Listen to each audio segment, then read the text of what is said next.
I am very, very, very, very happy to be here and share a little bit about my story. As Tina mentioned, I grew up Queens, New York, born and raised. Pretty humble beginnings. The whole rose that grew from concrete story, right?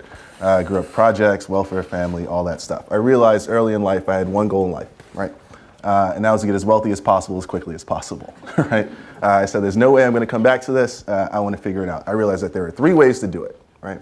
The first way was to be an actor or an athlete, right? And that didn't work out for me too well at all. The second way was to work on Wall Street. I had the good fortune to work on Wall Street, only to realize that I hated it. It was the worst 2 years of my entire life. I was the victim of bad culture and realized that in order to kind of reach my potential, I really wanted to be the creator of great cultures. I was like 20 years old, and I was like, God, I'm stuck, right? And the only other thing that I could realize I could do to kind of get to that goal was entrepreneurship. The day I came to that realization, I said, okay, here's Wall Street. I want to get as far away from this place figuratively and literally as possible. I applied to Stanford Business School. I was like, Atlantic Ocean, Pacific Ocean, makes a hell of a lot of sense. Fortunately, I got in, came here and realized that Silicon Valley existed, right? I had no idea about this place at all, right? I thought it was a place where semiconductors got made that got better over time. When I got here, I was about 24 years old and saw other 24-year-olds making millions of dollars and fundamentally changing the world. And I said I had to figure this thing out, right? First year in business school, had the good fortune to work at Twitter, also full-time, which working full-time, going to school at the same time, I wouldn't wish on anybody. Very, very difficult. And then in between my first and second year of business school, I heard about this company called Foursquare. I think 2 employees at the time, hustled my way into that company somehow as one of its earliest employees, running business development for the company for 3 years. After that, joined Andreessen Horowitz as an entrepreneur in residence, the venture capital firm. 9 months later, started my company, Walker & Company, and that's what I'm doing now. So I'm curious. We talk a lot here about creating meaningful things, doing things that have a positive impact on the world. And you started out saying, my goal is to make lots of money. Mm-hmm. Is that still what drives you? I'm really curious because people are motivated for different reasons, and it would be really interesting to understand if that motivation still propels you forward. It's not the biggest motivation. It is a big one, right? I'm not going to be the one to BS you and say, like, money isn't important. I think it is. It fundamentally is. I understand what it can afford folks. I got some advice when I was 20 years old from a gentleman who worked on Wall Street. And he said, Tristan, I have the secret of life. I figured it out, right? And I was like, all right, tell me. Like, what is this, right? This is a gentleman who's really successful. He's a managing director on Wall Street, made millions and millions and millions of dollars. He said, Tristan, you want to spend the first third of your life learning, right? The second third of your life earning, and the last third of your life returning, right? And here's a guy, he left Yale when he was 20, worked on Wall Street, left Wall Street the day he turned 40, and now he's kind of doing the philanthropy thing. And what I got out of that, he said, a lot of people try and put the returning thing before the earning thing, and that prevents them from like scaling their returning efforts, right? And that had such a profound effect on me, and I was like, man, wouldn't it be cool if, I've done this learning thing, can I shorten the earning thing to maximize my ability to return to folks, right? So it's important for me, but it's not the end. So that's one thing. And then the second thing, when I was at business school, a gentleman, Mark Leslie, who was the founder of Veritas, it was this entrepreneurship class, and he said there are 3 reasons people start a company, right?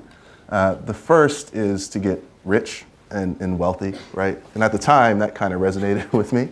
The second was to build a great company, right? And the last was to change the world, right? And there's nothing wrong with either one of those things. You just have to know which kind of lane you want to go in. And whatever lane you go in, you're going to build a very kind of different company, right? It's totally fine. Fast forward kind of through the career that I had, Twitter, Foursquare, and Andreessen Horowitz, and now, it's changed a little bit for me. And now I'm just inspired by building a great company, right? If I build a great company, we'll fundamentally change the world, and that money stuff will figure itself out later. But yes, it is an important thing for me just because I want to scale the returning thing as much as I can. But I know that you're also really involved with starting and running an organization called Code 2040, which is helping young people with backgrounds similar to yours kind of navigate their path in the world. So maybe you could tell us a little bit about that and how it fits into what you're doing. Totally. So I'm very jealous of you guys. Like the fact that you guys are here at the time you're here, a lot of undergrads, I've met some freshmen before I came here. I was like, you guys are really lucky, right? Just to be in this place where all this really rich innovation is happening. You know, had I known about Silicon Valley and didn't think it was just a place where semiconductors got made, my entire career path would have probably been markedly different, right? So I said, I wanted to create something that would prevent folks like me from realizing that this place existed too late, right? So that started me on this path to, with a business school classmate of mine, found this organization called Code 2040. The goal of Code 2040 is to get the highest performing Black, Latino engineering undergraduates internships out in the Valley and provide them with all the tools they need to be incredibly successful while here, right? That's in addition, with the internship, you get things like media training, one-on-one mentorship, and a whole slew of other things. And by the end of the summer, you're pretty tired. And it's meaningful for me. The reason why, in addition to just not having people share my story, we fundamentally feel year 2040, that's when folks of color are the majority of the country. You need to have people in positions of leadership actually kind of guiding the efforts of these technology companies to build really a better America, right? And it's working. We have a fantastic team, 7 people working on it day to day. I'm just a chairman now. It's their organization. They're doing a great job. But it's an important piece of me. So the wonderful thing is you actually figured out a way to do the giving back, even while you're building your company. Yeah. Ben Horowitz, founder of Andreessen Horowitz, one of the co-founders of Andreessen Horowitz. I told him this learn, earn, return thing. And Ben Horowitz, in his pure way, says, shut up, that doesn't make any sense. And he said, you can do both at the same time. And fortunately, I've been afforded all these really great opportunities to be able to do that. So it's as good a time as any. It's never a good time. So I just wanted to go and run with it. Terrific. So when you were at Andreessen Horowitz as an entrepreneur in residence, I understand your goal is to figure out what the next big thing is and what you're going to do. And you started your new company. Can you tell us about it? I think it's fascinating and clearly it's really taken off. No, yeah, sure. So I joined Andreessen Horowitz in the summer of 2012. God, time flies. And I realized I wanted to start a company, right? I had no idea what I wanted to do, but I knew I needed some time to figure it out. So Ben Horowitz, he said, come spend 6 to 9 months with us trying to figure it out. And I like to joke that I spent this first 7 months of my time there kind of wasting their time, right? And what I mean by that is, I was chasing things that I probably shouldn't have been chasing, right?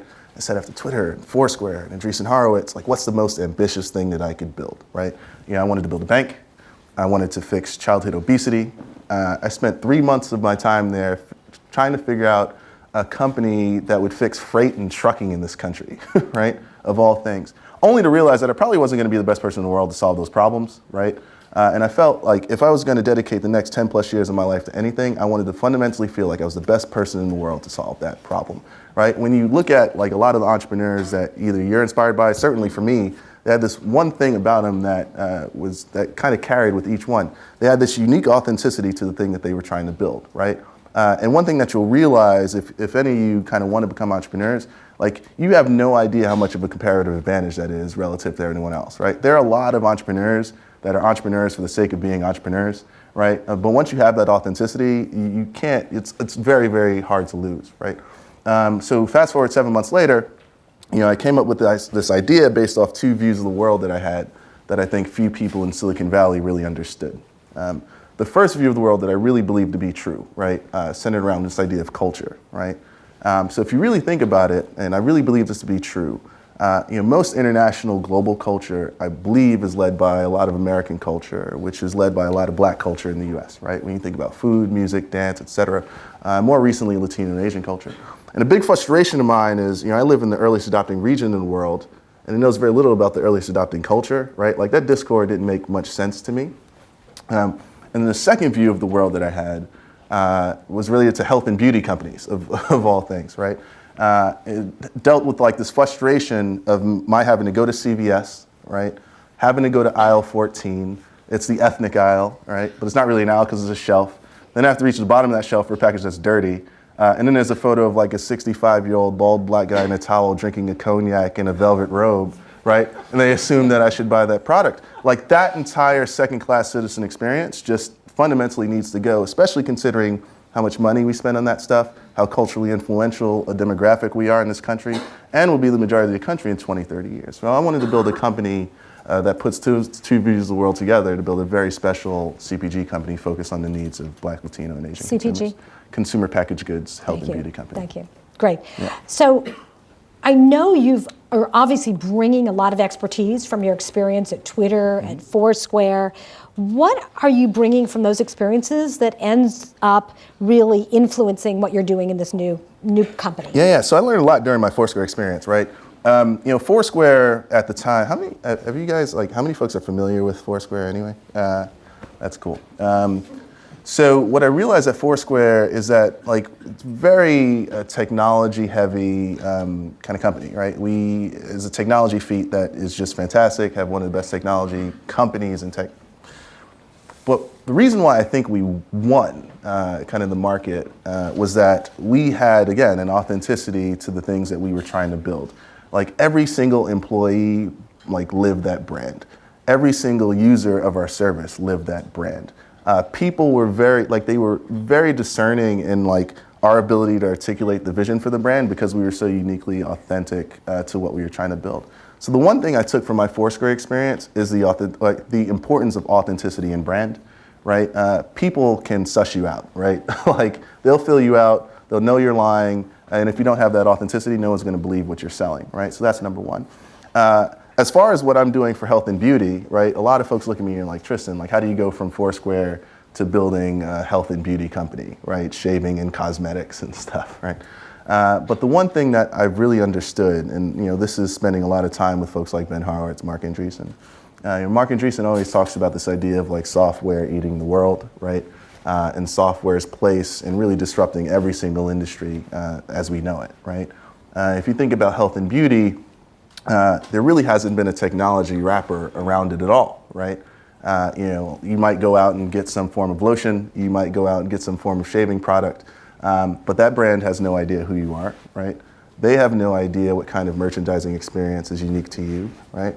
They have no idea how you should be spoken to, right? What resonates with you, what actually makes you feel great as a consumer. Our ability to apply that technology wrapper around health and beauty, I think is pretty profound, especially for a demographic that hasn't been served at all, right? So our ability to do something that is markedly different from the status quo is pretty special, and that's what I've taken from those companies. I know you're also very interested in developing a personal brand. Yeah. Your personal brand, the brand of your company. What are the things you've learned about the importance of each individual creating their own brand? Yeah, and how do you do that? There's one rule on this, which is really, really important. I think a lot of people lose sight of it. I got some advice a couple years ago from a marketing executive, and it stuck with me for a long time. And this kind of relates to personal brand or your company or whatever.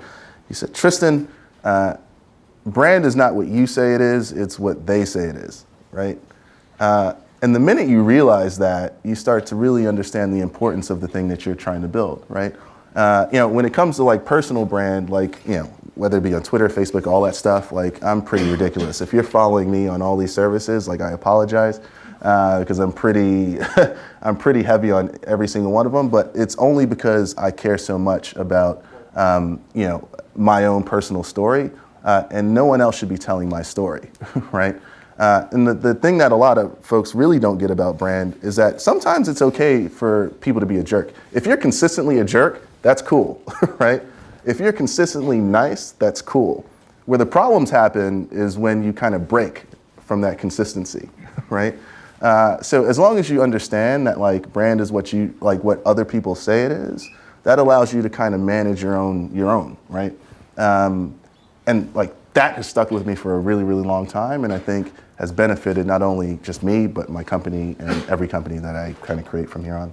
I'd love to drill down on that. Yeah. I think that's really interesting, especially we've got a room full of lots of young people who probably have a primordial brand at this point, right? At what age should people start thinking about their brand? Is this something, when you're a little kid, you start thinking about this? Is it when you get in the professional world? At what point, and how do you really start crafting it? Well, it's become different for me, right? Because, things like Twitter didn't exist 10 years ago, right? Now your brand is public, right? Everyone's talking about it, and you might think that people aren't talking about you, but they probably are, right? Like there are haters everywhere, right? People will care enough about other people to be able to like try and bring them down, right? So as long as, and maybe that's an inherent cynicism, right, about everyone, but I believe it to be true. So now we're in a world where kind of your life is public. You better take control of it before someone else does, right? As early as you have the ability to control your own personal brand publicly online, I think you should be doing it. Cool. So in a couple of minutes, I'm going to open up to questions from the audience. So start thinking about the profound questions you want to ask Tristan. So you obviously spent a bunch of time here at Stanford in business school. What sort of things do you wish you had known then that you know now? I mean, that was only a few years ago, and your career has really taken, some very interesting turns since then. Yeah. What sort of advice would you give to people who were sitting in your seat then? So I have one bit of advice that I've gotten from someone, which I think is the best piece of advice that I've ever gotten, and I'll kind of give that to you in a second. And then I have this Post-it note on my laptop that really kind of that I refer to every single day, and it has kind of 3 points on it that are super important as I think through like leading my life, but specifically like for the company. The first bit of advice came from Tyler Perry, the famous director, kind of movie producer, that sort of thing, right? About 2 years ago, I had the good fortune to interview him one-on-one in 3 different cities around the country. Where he got to speak about his entrepreneurial story to a bunch of small business owners around the country. Tyler Perry is he did his thing. He was homeless for a while, right? Now he's like the highest paid dude in Hollywood, right? Really fascinating story. So I'm interviewing him one-on-one. Start the Q&A. One woman raises her hand, stands up. She says, "Mr. Perry, we have to always go through these different trials and tribulations as entrepreneurs. Like, what keeps you going, right? How do you get back up and just go, right?" He said the most profound thing that I had ever heard. He said, the minute he realized that the trials that you go through, right, and the blessings you receive are the exact same thing, like that freed him as an entrepreneur, right? Like just think about that for a second. Like I kind of stopped the interview because I had to soak that up for a little bit, right? Like every single kind of trial, tribulation, all that stuff that you go through, it's just a lesson, right? And that lesson is just an inherent blessing, right? So as entrepreneurs, like this entrepreneur thing is hard, right? Like at times it's amazing, at times it sucks, right? And I've been very blessed and fortunate to have really good opportunities, but it's very, very hard, right? And you don't want to stress yourself out unnecessarily. And what that lesson taught me was that I didn't have to be as stressed out, right? Like, I'm going to go through these issues. They're just lessons. Let me treat that as a blessing. We're going to move, right? And a lot of folks look at me when I start this company and they're like, "Tristan, you're way more calm than you should be." And it's like, yeah, because I fundamentally understand this lesson that I learned. The second thing is, especially for you folks who are thinking about what you want to do next, you guys are really lucky, right? Like, I'd say take your time, right? This is coming from a guy who always wanted to do things faster, right? I graduated university early, right? I left Wall Street early to come out here. I tried to figure out the Silicon Valley thing as quickly as possible. When I was in business school, I wasn't as social as I probably should have been because I wanted to really get to this, right? On my Post-it note, I have 3 things, and this really speaks to how I want to build my company, right? And things that I tell our employees. The first kind of lesson, which I think is important, is not letting your own lack of context like drive all of your personal decisions and judgment, right? So what I mean by that, at least in our startup context, right? Don't let my lack of context drive our kind of business decisions, like speak to customers, speak to customers, speak to customers, right? When I think about kind of your experience here, a lot of folks are in a rush to start the professional thing, right? But don't let your lack of context kind of drive that decision, right? You got to speak to people like me because the grass is always greener, right? You have no idea how good you guys have got it, right? To be here, to be able to kind of be amongst some of the smartest people in the world, like soak that up, right? The second kind of thing that's on that Post-it note is a lot of people, especially out in Silicon Valley, think so far into the future that they forget kind of what's the opportunity in the present, right?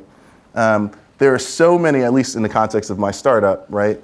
A lot of folks are like, Tristan, like, why aren't you building a flying car, right? You have the potential to do it, but you're making like shaving products? It doesn't make any sense, right? And I say no, because there's a fantastic opportunity in the present, and your kind of lack of context is blinding you from the opportunity here, right?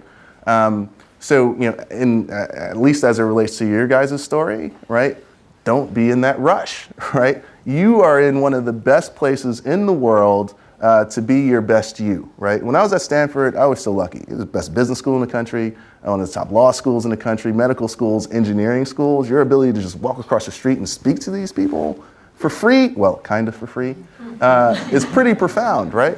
So think about that. And the last kind of note that's on my Post-it note, I watch The Wire a lot, and I kind of guide a lot of my thinking through like quotes from The Wire. And there's one special scene in there where they just talk about product, right? And what I say on my Post-it note is that it's just all about the product, right? Like no one's gonna buy our stuff if the product sucks, right? If the product is weak, nobody wants it, right? So what does that mean for you guys? Like you are the product, right? There's no need to rush, right? Like build your own product, right? Again, you have the best law school, business school, engineering school, all this stuff. Like work with each other to build your own product, but don't be in a rush, right? And it's always, I always dreaded that experience of having like the old dude in the room come back and say like, don't speed up your life, right? But I mean it, right? I would give anything, to potentially soak up this experience again, because it's a pretty special one. So take advantage of it for as long as you can. I'm going to drill down for a second on resilience. Yep. And learning from failure, because people could look at you and say, oh yeah, you don't really know what that means. I mean, look at all the success you had. Can you tell us an example of some place where you hit the wall and had to pull yourself up, from the pavement, and what you learned from that? I mean, my story alone is kind of nuts, right? I mean, I kind of don't belong here, I suppose. And what I mean by that is, if you just look at the stats alone, kind of my story doesn't make any sense, right? A lot of people when they ask me that question about failure, I always have a hard time kind of answering it, because at the end of the day, every single day I make mistakes, right? But I don't regret any single decision that I've ever had, right? So for the folks that say, Tristan, you're full of successes, what does it mean? I revert back to them, you tell me, if you've ever felt kind of taking a food stamp to the store to buy some food, right? You tell me what it's like to hear gunshots out of your house, right? And not kind of fear for your life, right? You tell me, once you have that experience, then we can talk about it, right? So I think there is some kind of level setting that's required when asked that question, because it's true, I've worked my ass off, man. I've worked really, really, really hard to get to where I am. But I think, again, it's important to not lose sight of the fact that there are a lot of people who helped me get here. I need to make sure that, I'm doing the same, especially for people who kind of share that same story. Great. Questions from the audience? Yes? With regards to race, what was the biggest obstacle you'd say you had to overcome in Silicon Valley? So let's repeat the question, please. Yeah, so with regards to race, what's the biggest obstacle I had to learn in Silicon Valley? Is that correct? Overcome in Silicon Valley. So there are two things. Number one, I haven't had any experience with explicit bias, right? I've just performed well, right? And I think I've had the opportunities that have opened up to me. That said, implicit bias exists, right? And this is everything from, getting on the phone with somebody, going for an investor meeting, right? And having that person surprised that it's me because I sounded different, right? Or there's some expectation for how I needed to sound. What I've learned, and I haven't really spoken too much about this, but I actually do believe it to be true. And I don't think this is unique to the Black experience. I think it's an experience that a lot of folks actually do share, but I can only speak from my experience because I've lived through it. a lot of the things that I do will be scrutinized 2x in either direction, right? If I succeed, a lot of folks might think that, I succeeded more than I actually did, right? If I fail, a lot of folks will think I failed 2x more than I actually did, right? My lesson out of that is just don't fail, right? And continue to succeed. And I say that, with a little facetiously, right? But it's true, right? You just continue to work as hard as you can and make sure that you practice very, very good judgment, right?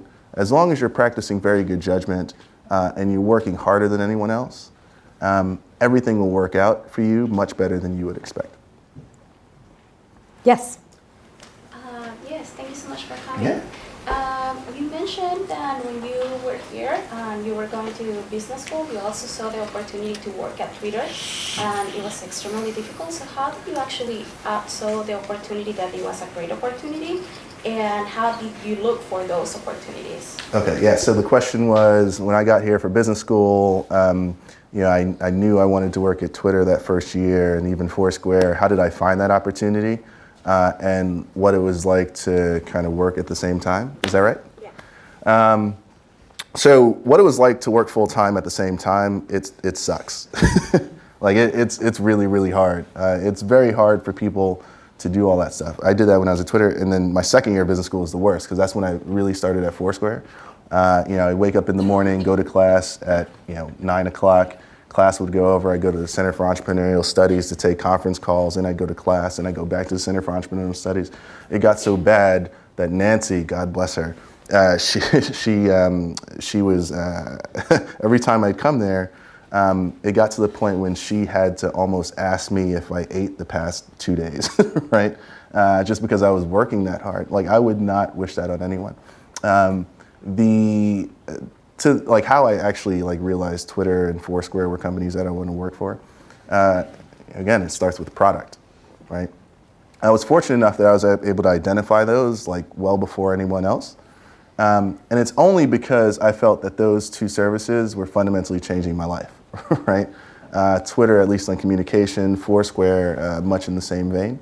And it allowed me to identify the use of those services before other people started using them, right? And one thing that I tell a lot of folks who come to me and ask me these questions, right? How do I know which company I want to work for? Or, how do I know what startup to create?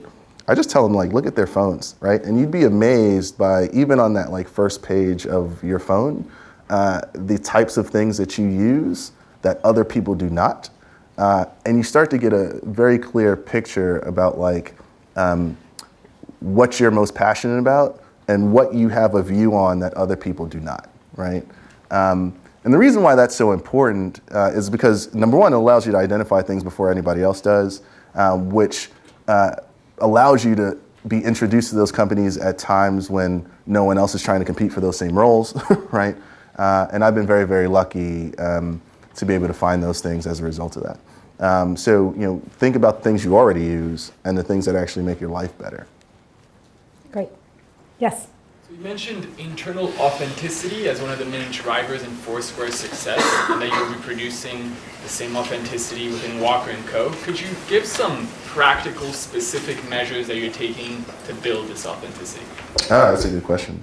So the question was, I talked about how important authenticity was at Foursquare, how important it is at Walker & Company, and then what are some kind of practical things I'm doing to ensure that authenticity.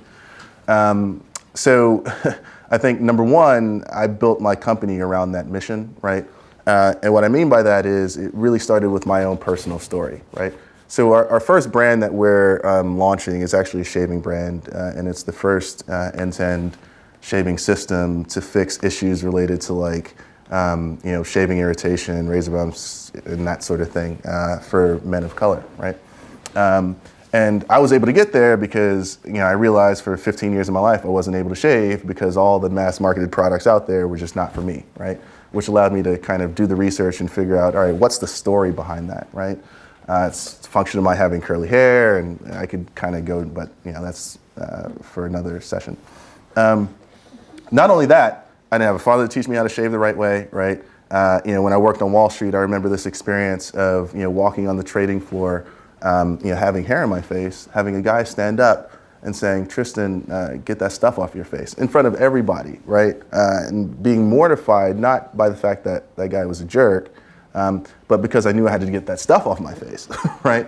And use all the crappy tools that were out there to do it, and know that I had to spend the next 2 months of my life trying to fix what was going to happen to me. Anyway, I say those stories because now when people ask me why I'm starting a brand with a first focus on shaving, it's because I could tell that story better than anybody, right?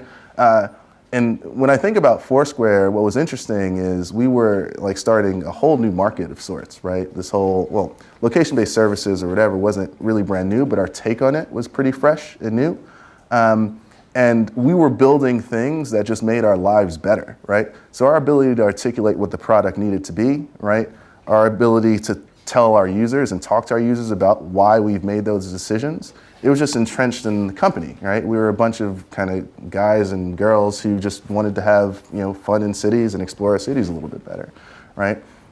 So what I learned is if you can't tell that story yourself with your own personal story, it's probably not worth doing because you'll probably get bored of it after a couple of years, right? So again, at Walker & Company, the shaving thing started my story with my story. And because we're building a company that is focused on a very diverse group of people, that means I have to hire a diverse group of people. And maybe the next brand that we launch isn't my story, it's one of my employees' stories, right? So I try to set up the organization in a way where that won't not be an issue. And so when you hire people, how do you pass your vision across of Walker & Co. in a very clear, specific manner and have it, as you scale and have more people and it's less easy for you to talk to them personally, how do you ensure that the vision gets passed on across the company? That's a great question. So how do I ensure, at least as a company kind of grows and scales, that the vision is kind of passed on for kind of new employees? That's right. So it also starts with values we have for the organization, right? So we say, here are things that we all agree are important, right? We got to be inspired by our employees. We got to have respect for each other. We got to have the courage to do daring things, right? We got to practice good judgment. Wellness is an important thing, and loyalty, right? Now, a lot of people always talk about all these values that are in companies, and they feel fluffy and all that stuff, right? But you really have to entrench it into the culture of the organization. That's how we recruit, right? So when we actually recruit a candidate, we will kind of base our judgment on that candidate based on those values, right? Every single new employee that comes in, they're going to have to learn those values. That's just one of the very many types of ways that we do it. But you have to put it in the processes of how the organization operates. Another question? Yes. Yeah, so you said that Bevel was one of your first product. What do you think is the future? What is the aim of Walker & Company? What new products do you see coming out? And 10 years from now, where would you want the company to be? Yeah, so the question is kind of really what's the vision for Walker & Company? And after Bevel, our first shaving brand, what do I want the vision to be? So I like to say we exist really for one reason, and that's to make health and beauty simple, period, right? For people of color, right? But it really should just be simple for everybody, right? And we like to say we're going to do that really in 3 ways, right? The first is our commitment to really only designing, developing, and testing products specifically tailored to the community's needs, right? So we're not going to make shampoo for the sake of making shampoo, right? That's been done and exhausted, right? We're in the problems and solutions business, right? There are a lot of problems that exist in these communities that folks really aren't fixing, right? So Bevel, the first one is the shaving irritation issue. I think about things like hyperpigmentation, natural hair transitioning, right? I think about vitamin D deficiency, right? These are all brands that really no one's really speaking to that I think we can do some really beautiful things with, right? So the first way, we're gonna design around those problems, right? The second way is really delivering on this promise of amazing customer service, right? So when I talked about that whole experience of walking into CVS and whatever, there's no one there to educate me on the right way to do things, the right products to use, the right complementary products to use, all that stuff. I think we can do something pretty special there. And the last way, and this is where I get really excited, and to your question about how I take what I've learned previously and apply it here, talk about this idea of developing the most practical shopping experience we can for consumers, right? And this means things like, what do you do for people that still want to pay for things with cash, right? What do you do for customers that fear getting stuff shipped to their door because they don't have a doorman and fear that it's going to get stolen, right? Like, we need to develop experiences to like fix those issues. Perfect example of this is one company that does this, allows people to pay with cash. It's Walmart, right? So a lot of their transactions are either debit or cash. So they have this pay with cash feature on their website. So you go, you pick out all the products that you want, you click pay with cash, you go to the store, and then you pay for it and leave, right? Really successful for them, right? They realized one thing that was really, really interesting and profound. When people got to the store, they didn't pay with cash, they'd use plastic, right? Why? They came to the conclusion that there's still a hell of a lot of people who are scared putting their credit card credentials online, right? Now, as a Silicon Valley company, right, you won't hear any Silicon Valley company talking about that use case, right? But it's a really important one, right? So when I think about this vision for Walker & Company, it's a company I want to exist 100 years from now, but focused on those three tenets to build a very special company. Can you paint a picture of how big the company is now? How many people? Where are you located? Yeah. What does it look like? Yeah. So right now we're a team of 7 people. We have 6 folks in downtown Palo Alto, 1 in New York, and we just launched our first brand in December and officially started shipping in February. We are hiring. I'm very, very proud of what we've done to date. We've raised $2.5 million last year from some of the top venture capital firms in Silicon Valley. We're plugging away, and for some reason people keep buying it. So Right. It's exciting. Terrific. Yes. Your story is so amazing. I was wondering when you were speaking a bit more about your life prior to Wall Street and the opportunities, people, personal traits that you have that helped you get to that step. No, great. So I guess the question was, talk a little bit about my life before Wall Street, right? Even, and then kind of the traits that allowed me to persevere and I guess get me here. Good question. I breezed through a whole portion of my life real quick. So the best kind of 4 years of my life, or the most interesting 4 years of my life, were high school. So I got to go to one of the top boarding schools in the country on a full scholarship. And it was the first time I got to really see how the other half lived, right? I was going to schools, Rockefellers and Fords and all that stuff, right? And I was like, man, I knew what rich was, but wealth is another thing. And it was really eye-opening for me. And the most poignant part about that experience is that it showed me that I can compete as well as any of them, right? And it was the first time, I was already pretty confident, and many might say cocky before that, but it was the first time I actually had the pure confidence to know that I was going to be able to compete. So as far as the trait that I think I have, someone told me this probably about 5 years ago. They say, Tristan, the difference between you and a lot of other folks is that you're always willing to ask why 6 times when other people are willing to ask why 5, right?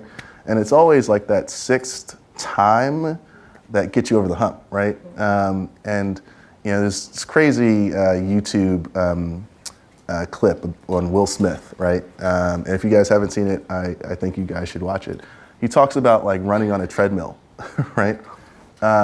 And he's really an incredibly competitive guy. And he's like, if you get on a treadmill next to me, I am not going to be the guy to get off first, right? No matter how fast you put it up, it could be 13 on the treadmill, right? We're going to compete, and you're going to be off that treadmill before I am, right? And that's the kind of spirit that I think I've always had. And sure, don't give up sounds cliche, right? There are times actually giving up might be to your benefit, so I don't really believe that so much. But you gotta be willing to persevere for those 6 minutes when other people are willing to persevere for 5. But let's go back further. Yeah. I mean, you obviously ended up at this very prestigious boarding school, Yeah. but your story before that was clearly one that was very different. How did you what was there that helped you cross that chasm? Yeah, people. People are generally good, right? Fortunately, I had a fantastic mom who, wouldn't let me go outside as much, right? She made me study a little bit more. And that allowed me to perform at a pretty high level relative to a lot of my peers at the time. Fortunately, with that performance came other people who just wanted me to succeed. The great thing about at least where I came from, right, is that there was a camaraderie there that wasn't divisive. Is it divisive or divisive? I always wondered about. Both. Barack always uses divisive, and I think it's divisive. East Coast, West Coast, right? Yeah, Okay. yeah, exactly. And when there is that, I guess, shining star in the hood, I suppose, folks want that person to succeed. And I've been very, very fortunate to always have people that were so genuinely interested in helping me to succeed, right? There's no way I could have done this by myself, period, right? So as hard as it was before that boarding school experience, it was a lot easier than it could have been. Great. For sure. Super. More questions? Yes, back there. Can you talk about your product acquisition process? I'm imagining with 7 people, you're not designing all the products yourself. So how do you get new products? We are. So the question was, with 7 people, you guys are a puny small company, you can't do anything. How do you go about actually making the products, right? Or Developing when you them. say product acquisition. Different kind of engineer to design a razor versus shampoo, for example. Okay, How totally do you fair. balance all that? Totally fair. Figured out, just like any other entrepreneur that kind of figures out things that they may not have any experience in, right? The education or the opportunity to educate yourself is there.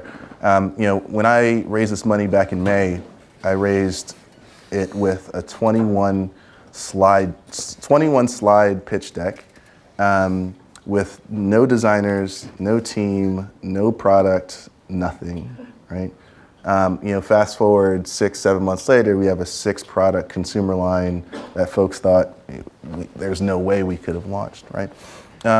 It's a matter of persevering and finding the people who can actually make the things for you, right? And not only that, having a very clear focus and understanding of what you want to ask them for, right?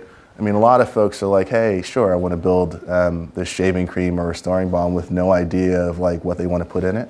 I knew very clearly what we needed. All I needed was someone who can actually put it in a bottle and give it to me, right?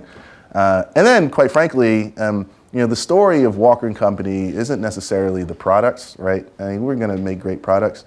The story of our company is the team that we built, right? And the advisors that we have and the investors that we have. Those guys have made it so much easier for us to build this thing, right? Whether it's their own context or their own contacts or their own expertise, right? That's really allowed us to build this thing so quickly, right? And if someone else were to do this, right? You speak to a lot of these larger consumer packaged goods, health and beauty companies. They're like, Tristan, usually this process for us takes 18 months. Learning what I've learned already, I would be able to do the same thing in half the time with half the cost. You just learn these things and you figure it out. Do you have a lab? Are you actually building and designing these products, or are you licensing products from other places? So right now we have a manufacturing partner out of the Midwest. We took you start with kind of off-the-shelf stuff. And then, the two of us went back and forth through 6 different iterations of product for each single product until we found the one that was perfect with the right ingredients, with the right amount of aloe, with the right whatever, right?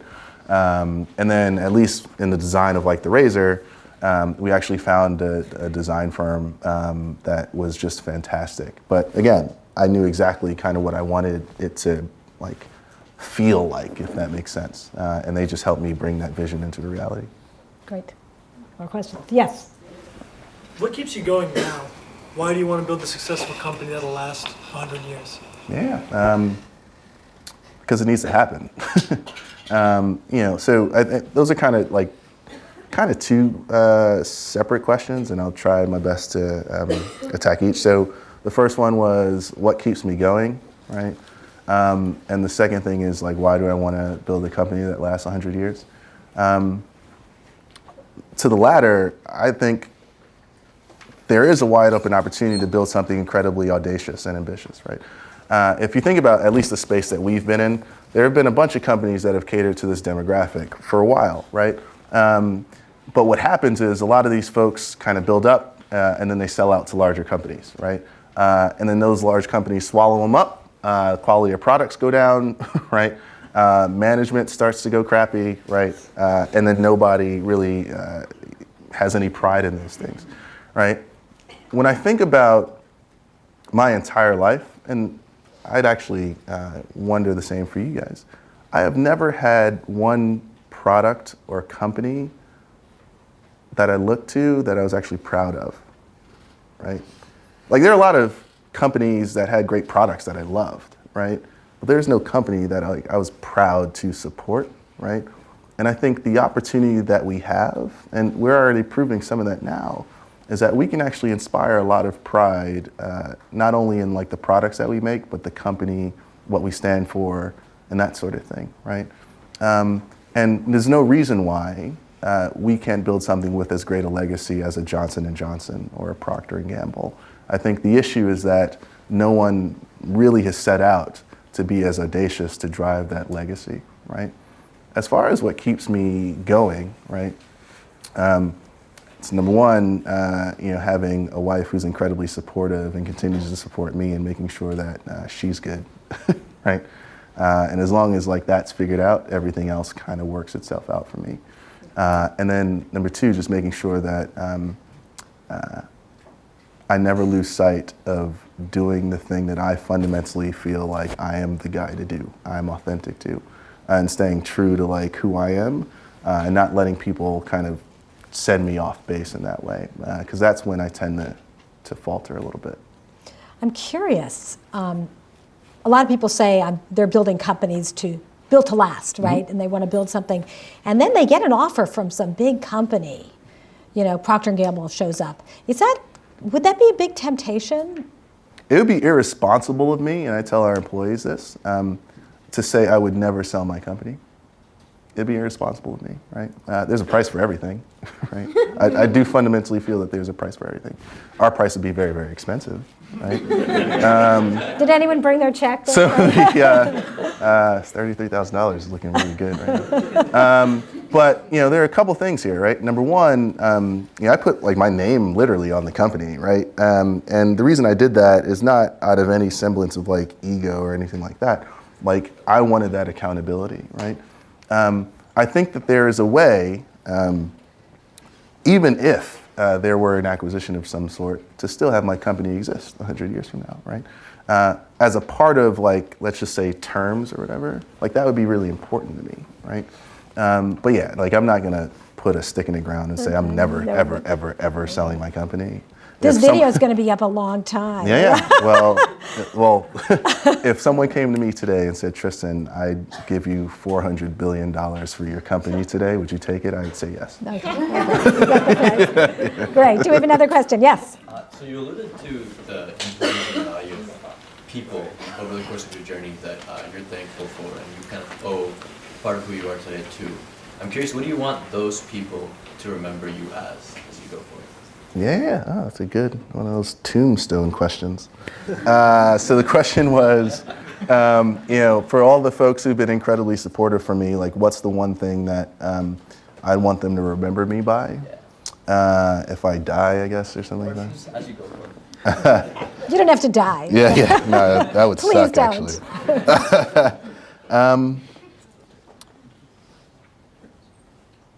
That's a good question.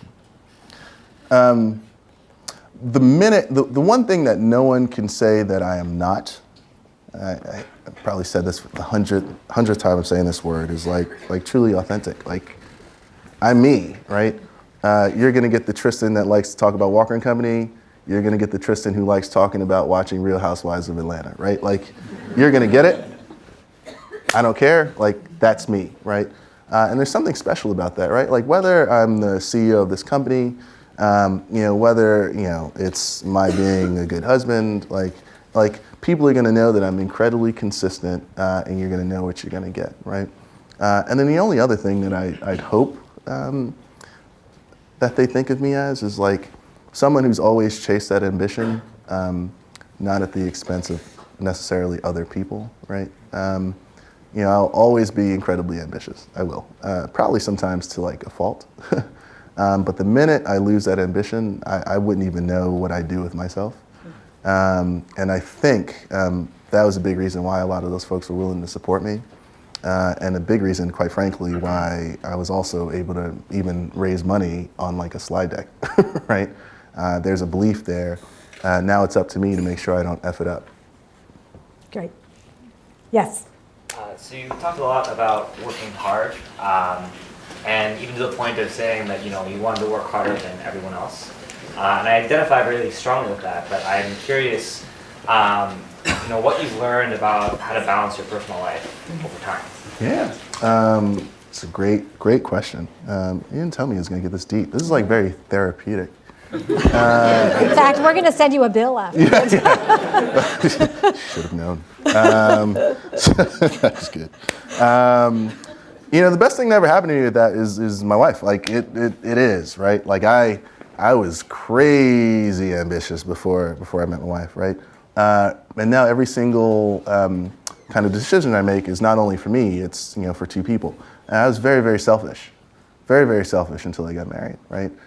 So the one thing that I would say, at least for me, is to almost find that counterbalance. Like she kind of is my balance, right? And she holds me accountable, right? The great thing also about founding my own company is that I can actually inspire that in the culture of the organization, right? As one of the values that we support and are strong with us, right? And the reason why that's so important, we have a ton of folks who have families on the team. If it is, an entrenched value in the company, I tell those guys, whenever I'm faltering off those values, call me out on it and call me out on it publicly, right? You need to pick up your kid from school, right? Because if you don't, and something happens with that, you're gonna come in tomorrow morning and you're gonna be pissed at me and your work output isn't gonna be great, right? So it starts with, number one, again, for me, at least personally, having that counterbalance to hold me accountable, but also having a group of people around me who will hold me accountable to it, if that's important to you. For some people, it's not necessarily that important, which is totally fine.